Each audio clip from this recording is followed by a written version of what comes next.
ایران اسرائیل کی لڑائی تو 12 دن کے بعد رک گئی۔ کیا اسرائیل 1 سال 8 ماہ سے غزہ پر مسلط یک طرفہ جنگ بند کرے گا؟ کیا دنیا نے غزہ کے بھوکے پیاسے مسلمانوں کو فراموش کر دیا؟ ایران کے ساتھ جاری جنگ کے 12 دن میں اسرائیل نے کتنے فلسطینیوں کو شہید کیا؟ آپ ہوش کھو بیٹھیں گے کہ 55,000 سے زائد افراد اب تک شہید ہو چکے ہیں، اور آپ جانتے ہیں کہ اس میں بچے کتنے ہیں؟ 17,000 سے زائد تو صرف معصوم بچے ہیں جن کا کوئی قصور نہیں تھا۔ اسرائیل کے کس اپوزیشن رہنما نے غزہ میں لڑائی بند کرنے کا مطالبہ کیا ہے؟ یہ سب کچھ دیکھیے اس ویڈیو میں۔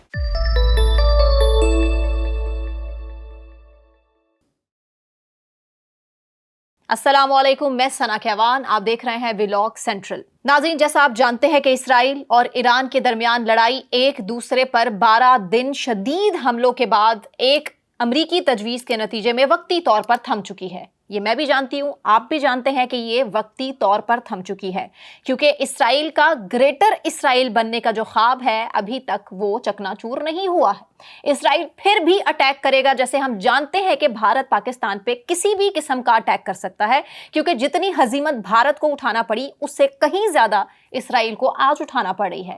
اس نے نہیں سوچا تھا کہ ایران میں رجیم چینج کے بدلے میں ان کو صرف اور صرف ذلت ملے گی، اور اب اس ذلت کے بدلے میں اسرائیل کب، کیسے، کس ٹائم پہ ایران پر حملہ کر سکتا ہے، یہ میں بھی جانتی ہوں، آپ بھی جانتے ہیں، اور کبھی بھی اسرائیل اس معاہدے پر مکمل عمل درآمد نہیں کر سکتا ہے۔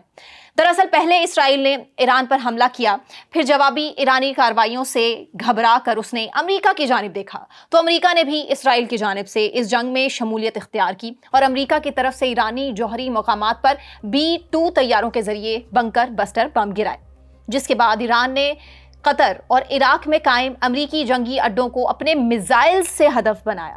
تہران کی جانب سے اسی جوابی کارروائی کے بعد منگل کو امریکی ثالثی میں ایران اسرائیل جنگ بندی کا انعقاد ہوتا دکھائی دیا، لیکن غزہ میں اسرائیل کی جارحیت میں کسی بھی صورت کمی نہیں آئی ہے، اور نہ ہی اس کے کوئی آثار نظر آ رہے ہیں، بلکہ تکلیف دہ صورتحال میں آج آپ کو بتاتی ہوں۔ اقوام متحدہ کے مطابق اسرائیل اس ٹائم غزہ میں جو بھوک اور پیاس سے بلکتے لوگ ہیں، فلسطینی ہیں، غزہ کے باسی ہیں، ان کو گولیاں مار رہا ہے، صرف اسی وجہ سے کہ وہ خوراک لینے آتے ہیں۔ اقوام متحدہ کے اپنے لوگ امداد دینے کے لیے جب وہاں پہنچے ہیں، یا دوسرے ممالک سے امداد وہاں پہنچتی ہے، تو اسرائیل کے فوجی وہاں موجود ہوتے ہیں، اور غزہ کے لوگ جب یہاں پہنچتے ہیں خوراک لینے کے لیے تو اسرائیل کی طرف سے گولیاں ماری جاتی ہیں۔ آپ کو پتہ ہے اقوام متحدہ کے مطابق ابھی تک 410 لوگوں کو گولیاں مار کے شہید کر دیا گیا، کیونکہ وہ کھانا لینے آ رہے تھے۔ جو خوراک سے مرے گا وہ خوراک حاصل نہ کر کے بھی مرے گا۔ اس ٹائم اتنی تکلیف دہ صورتحال ہے غزہ میں کہ یقین کریں میرے پاس لفظ نہ کافی ہو چکے ہیں۔ میرا دل اس ٹائم خون کے آنسو رو رہا ہے، میں تکلیف آپ کے سامنے رکھ ہی نہیں سکتی جو آج بھی غزہ کے لوگوں پر ٹوٹ رہی ہے۔ ویڈیوز دیکھ کے آج بھی ہم شاید بے حس ہو جاتے ہیں۔ ہم مسلم ملک ہونے کی حیثیت سے شاید غزہ کے لیے کچھ نہیں کر رہے، لیکن بہت سے ممالک آج بھی غزہ میں امداد بھیجتے ہیں، لیکن امداد وہاں تک نہیں پہنچ پا رہی، کیونکہ اسرائیل وہاں پہ جنگی جرائم کرتا چلا جا رہا ہے، اور اقوام متحدہ کا یہ کہہ دینا کہ جنگی جرائم بند کرے اسرائیل، کیا یہ کافی ہے؟ آپ بھی جانتے ہیں، میں بھی جانتی ہوں، نہیں، کیونکہ اس پر عمل درآمد ہی نہیں ہوتا ہے۔ 3,000 کے قریب لوگ زخمی ہو گئے ہیں، کیونکہ وہ خوراک لینے کے لیے، امداد کے لیے جب جاتے ہیں نا تو ان کو گولیاں مار دی جاتی ہیں، ان کے قدم پیچھے ہٹا دیے جاتے ہیں۔ میں نے جب فوٹیج دیکھی ہے، میں ویڈیوز دیکھی ہیں، میں اپنے پلیٹ فارم پہ، اپنے چینل پہ چلا نہیں سکتی وہ ویڈیوز، لیکن آپ دیکھ نہیں پائیں گے، اتنی تکلیف ہے، اتنی تکلیف کہ خوراک آپ کے سامنے ہو اور آپ کے بچے بھوک پیاس سے بلک رہے ہوں اور آپ انہیں کچھ دے نہیں سکتے، کیونکہ جیسے ہی آپ خوراک لینے کے لیے جائیں گے تو آپ مریں گے، اسرائیلی فوجیوں کی گولی سے مریں گے، نہیں تو بھوک سے مر جائیں گے۔ اتنی اذیت، اتنی تکلیف، اور ایسے میں جب پاکستان میں بیٹھے لوگ اسرائیل کو ڈیفینڈ کرتے ہیں نا، یس، یہ بڑی تلخ حقیقت ہے کہ آج بھی پاکستان کے کچھ لوگ اسرائیل کو ڈیفینڈ کرتے ہیں کہ جو اس نے ایران پہ کیا وہ بالکل ٹھیک کیا ایران کے ساتھ۔ تو مجھے بتا دیجئے کہ غزہ اور فلسطین میں جو معصوم جانیں ہیں، جو معصوم بچے ہیں، جو لوگ ہیں، ان کے ساتھ جو سب کچھ اسرائیل کر رہا ہے، کیا وہ ٹھیک کر رہا ہے؟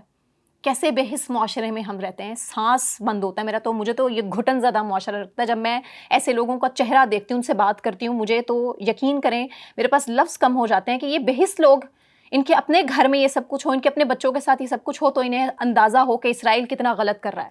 اسرائیلی فائرنگ سے غزہ میں مزید سینکڑوں فلسطینی شہید ہو چکے ہیں. جیسے ہی ایران ہائی لائٹ ہوا، خطے کی طویل ترین جنگ میں پھنسے فلسطینی اور یرغمالی صہیونیوں کے خاندان عالمی اخبارات کے صفحہ اول سے کھسک گئے ہیں. ان مظلوم اور بے کس فلسطینیوں کو مشرق وسطیٰ کے دو طاقتور ترین ممالک کے درمیان تباہ کن ضربوں کے درمیان بڑی حد تک فراموش کر دیا گیا ہے.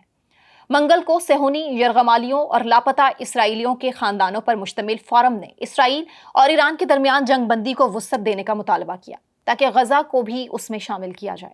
حماس کے ہاتھوں یرغمالیوں کی واپسی کی وکالت کرنے والے گروپ نے کہا کہ جو لوگ ایران کے ساتھ جنگ بندی کر سکتے ہیں وہ غزہ کی جنگ بھی ختم کر سکتے ہیں. یہ بہت بڑی بات ہے. اسرائیلی حکومت کے مطابق 50 یرغمالی حماس کے پاس تھے، جن میں سے 20 کے بارے میں خیال کیا جاتا ہے کہ وہ اب بھی زندہ ہیں.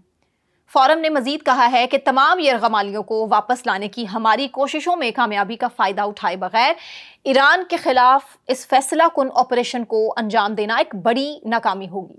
فورم میں یہ بھی کہا گیا کہ اب موقع کی ایک اہم کھڑکی کھل چکی ہے تو اس سے فائدہ ضرور اٹھانا چاہیے اور یرغمالیوں کی فوری رہائی کے لیے حماس کے ساتھ جنگ بندی کر کے مذاکراتی عمل کا آغاز کیا جانا چاہیے. اسرائیلی اپوزیشن لیڈر یائر لاپڈ نے اپنے ان خیالات کا اظہار ایکس پر ایک پوسٹ میں لکھا ہے اور کہا کہ اب غزہ اس محاذ کو بھی بند کرنے کا یہی لمحہ ہے. یرغمالیوں کو گھر پہنچانے کے لیے، جنگ کو ختم کرنے کے لیے اب اسرائیل کو تعمیر نو شروع کرنے کی ضرورت ہے. اسرائیل اور حماس کے درمیان جنگ بندی اور یرغمالیوں کی رہائی کے مذاکرات میں اہم کردار ادا کرنے والے ایک مذاکرات کار نے منگل کو یہ بھی بتایا ہے کہ وہ اگلے 2 دنوں میں بالواسطہ بات چیت کے دوبارہ شروع ہونے کی امید کر رہے ہیں. قطری وزیر اعظم نے یہ بھی کہا کہ اس سلسلے میں بات چیت جاری ہے. مغربی میڈیا کے مطابق قطر اور مصر میز پر موجود ہیں اور تازہ ترین امریکی تصور کردہ جنگ بندی کے بارے میں درمیانی راستہ تلاش کرنے کی کوشش کرنے کے لیے دونوں ہی فریقین کے ساتھ اس ٹائم رابطے کر رہے ہیں. اس مجوزہ معاہدے میں 10 اسرائیلی یرغمالیوں کی رہائی اور 60 دن کی جنگ بندی کے حصے کے طور پر 7 اکتوبر 2023 کو حملوں میں اٹھائے گئے مزید 18 اسرائیلیوں کی لاشوں کی حوالگی کا مطالبہ بھی کیا گیا ہے. اس ماہ کے شروع میں حماس نے کہا تھا کہ اس نے اس تجویز کو مسترد نہیں کیا، لیکن جنگ کے خاتمے کے لیے مزید مضبوط ضمانتوں کی ضرورت ہے کیونکہ اسرائیل مکمل طور پر ناقابل اعتبار حریف ہے اور اس پر بھروسہ ہی نہیں کیا جا سکتا. اتوار کو اسرائیلی وزیر اعظم نتن یاہو نے صحافیوں کو یہ بتایا کہ اس میں کوئی شک نہیں کہ ایران میں ہماری بڑی کامیابیاں بھی غزہ میں ہمارے اہداف میں معاون ہیں. اور بے رحم سفاک نتن یاہو کے اس بیان سے اندازہ لگا لیں کہ جنگی جنون میں مبتلا یہ شیطان نما انسان غزہ میں جاری انسانی بحران کو کسی صورت نہیں ختم کرے گا بلکہ اسے طول دینے کا خواہش مند ہے. ناظرین، یہ بات تو سبھی کے علم میں ہے کہ ایران حماس اور فلسطینی اسلامی جہاد کو مالی اور عسکری مدد فراہم کرتا آیا ہے اور غزہ کا ایشو ایران کرائسس سے جدا نہیں ہے بلکہ ایگزیکٹ اسی کا حصہ ہے. جب امریکن ٹی وی CNN کے ایک نمائندے نے غزہ کی جنگ کے بارے میں پوچھا تو نتن یاہو نے کہا کہ دیکھو، یہ جنگ کل ختم ہو سکتی ہے اور یہ آج ختم ہو سکتی ہے اگر حماس ہتھیار ڈال دے. ان کی مرضی کے آگے گھٹنے ٹیکنے ہوں گے. حماس نے کہا ہے کہ وہ جنگ بندی کے لیے تیار ہے لیکن ہتھیار ہرگز ڈالنے کو تیار نہیں ہے. غزہ کے 20 لاکھ سے زائد باشندوں کو گزشتہ 20 ماہ سے موت، تشدد اور مایوسی سے ایک لمحے کی مہلت تک نہیں ملی ہے. فلسطینی وزارت صحت کے مطابق کیا آپ جانتے ہیں کہ 7 اکتوبر 2023 سے لے کے اب تک غزہ میں کتنے لوگ شہید ہو چکے ہیں؟ تو رپورٹس میں آپ کے سامنے رکھتی ہوں، سنیے اور اس کے بعد آپ ہوش کھو بیٹھیں گے کہ 55,000 سے زائد افراد اب تک شہید ہو چکے ہیں. اور آپ جانتے ہیں کہ اس میں بچے کتنے ہیں؟ 17,000 سے زائد تو صرف معصوم بچے ہیں جن کا کوئی قصور نہیں تھا. اس جنگ میں ان کو کس چیز کی سزا ملی؟ انہیں شہید کیا گیا بے دردی سے، اس طرح اتنی بے دردی سے موت کے گھاٹ اتارا گیا، اور آج بھی جو بچے زندہ ہیں وہ بھوک اور پیاس سے بلک رہے ہیں، اور ان تک امداد نہیں پہنچنے دے رہا یہ اسرائیل، ان تک خوراک پہنچنے ہی نہیں دے رہا۔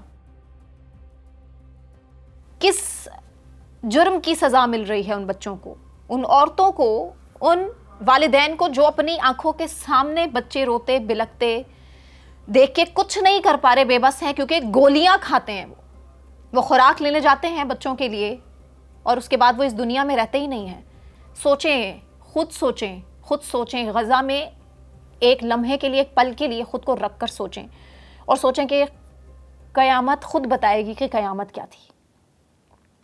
زخمیوں کی تعداد اس سے کئی گنا زیادہ ہے، اور وہاں کوئی ہسپتال باقی نہیں، کوئی ڈاکٹر وہاں پہ ایسا نہیں ہے جو یہ کہہ سکے کہ ادویات اس کے پاس موجود ہیں، اس کے پاس اس ٹائم وافر مقدار میں ایسی چیزیں، ادویات کچھ کہ وہ ان زخمیوں کا علاج کر سکیں، کچھ نہیں ہو سکتا۔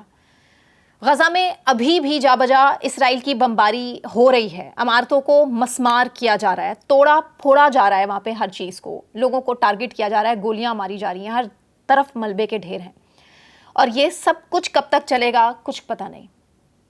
اسرائیل نے کل کتنے فلسطینیوں کو شہید کیا آپ جانتے ہیں؟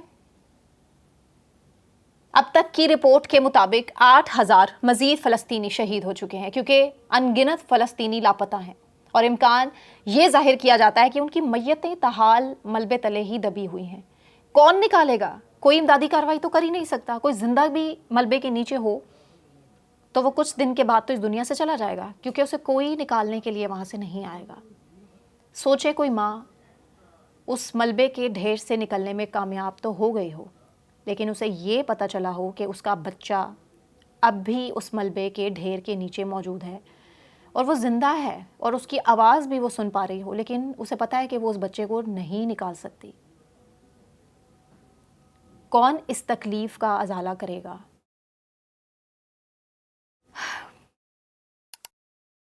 اس طرح اسرائیل کی جانب سے انسان کش رویے کی ایسی شیطانی مثالیں قائم ہو رہی ہیں کہ جن کا سراغ تاریخ کے پنوں میں نہیں ملتا، اور پھر بھی لوگ ڈیفینڈ کرتے ہیں اسرائیل کو۔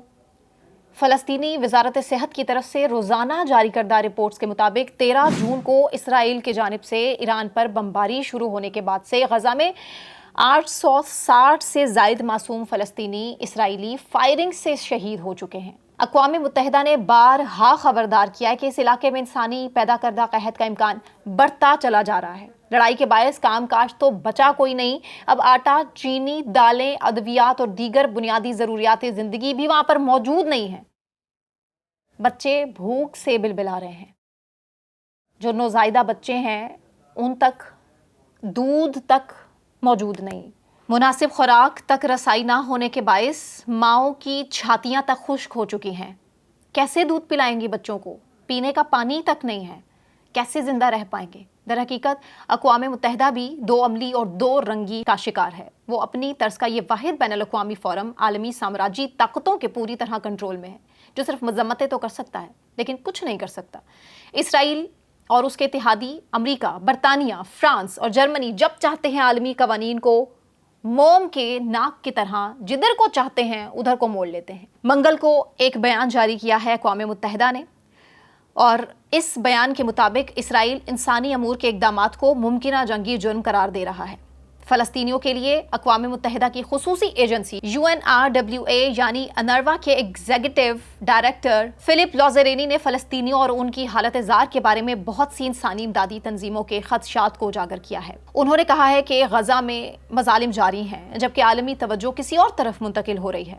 ناظرین، غزہ زمین پر قیامت کا منظر پیش کر رہا ہے، جبکہ ایران اسرائیل تنازع نے پوری دنیا کی توجہ غزہ سے ہٹا دی ہے۔ تو ان تمام حالات میں آپ کو کیا لگتا ہے کہ واقعی خطے کے مسلمان ممالک اپنی ذمہ داریاں ادا کرنے سے کترا رہے ہیں؟ کیا مشرق وسطیٰ کے ممالک اللہ کے بجائے امریکہ اور اسرائیل سے ڈرتے ہیں؟ آخر غزہ والوں کی کب سنی جائے گی؟ کون ان بے کسوں کے درد کا ازالہ کرے گا؟ آپ کا اس سب کے بارے میں کیا خیال ہے؟ کامنٹ سیکشن میں ہمیں ضرور بتائیے، اپنی رائے سے ہمیں ضرور آگاہ کریں۔ ہم اور کچھ نہیں کر سکتے تو کم از کم غزہ کے حق میں تو بات کر سکتے ہیں، فلسطین کے حق میں تو بات کر سکتے ہیں، چونکہ یوٹیوب ہمیں اس کی بھی اجازت نہیں دیتا، لیکن ہم جتنا کر سکتے ہیں ہم اتنا تو کریں نا۔ اپنا بہت خیال رکھیے، اللہ حافظ۔